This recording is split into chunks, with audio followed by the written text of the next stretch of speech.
போற்றும் பூண்டி மாதா பேராலய ஆண்டு பெருவிழா தேர்பவனி மே 14ஆம் தேதி இரவு நடைபெறுகிறது. அனைவரும் வருக, மாதாவின் அருளாசி பெறுக. நெல்லை கன்னியாகுமரி தேசிய நெடுஞ்சாலையில் பனகுடி அருகே சரக்கு லாரி கவிழ்ந்து விபத்திற்குள்ளானது. இது குறித்த கூடுதல் தகவல்களுடன் இணைகிறார் செய்தியாளர் ருக்மணி. அவரிடம் கேட்கலாம்.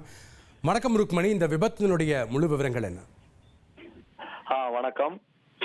நெல்லை மாவட்டம் பனகுடிக்கும் வள்ளியூருக்கும் இடையே 4 வழிச்சாலையில் பிளாக்கோட்டைப்பாறை என்ற இடத்தில் சரக்கு இறக்கிவிட்டு வந்த ஒரு கனரக டாரஸ் லாரி ஒன்று டிரைவரின் கட்டுப்பாட்டை இழந்து சாலையோர உள்ள தடுப்பு சுவரில் மோதி விபத்துக்குள்ளானது.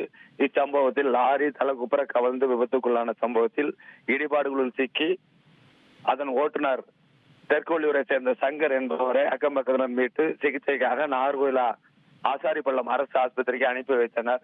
இச்சம்பவம் தொடர்பாக அங்கு சிறிது நேரம் 4 வழிச்சாலையில் போக்குவரத்து பாதிப்பு ஏற்பட்டது. இதனைத் தொடர்ந்து சம்பவ இடத்திற்கு பனகுடி போலீசார் விரைந்து வந்து விசாரணை நடத்தினர்.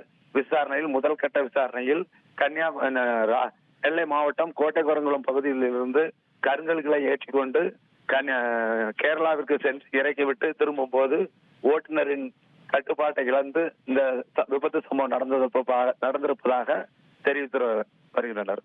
பூலோகம் போற்றும் பூண்டி மாதா பேராலய ஆண்டு பெருவிழா தேர்பவனி மே 14ஆம் தேதி இரவு நடைபெறுகிறது. அனைவரும் வருக, மாதாவின் அருளாசி பெறுக.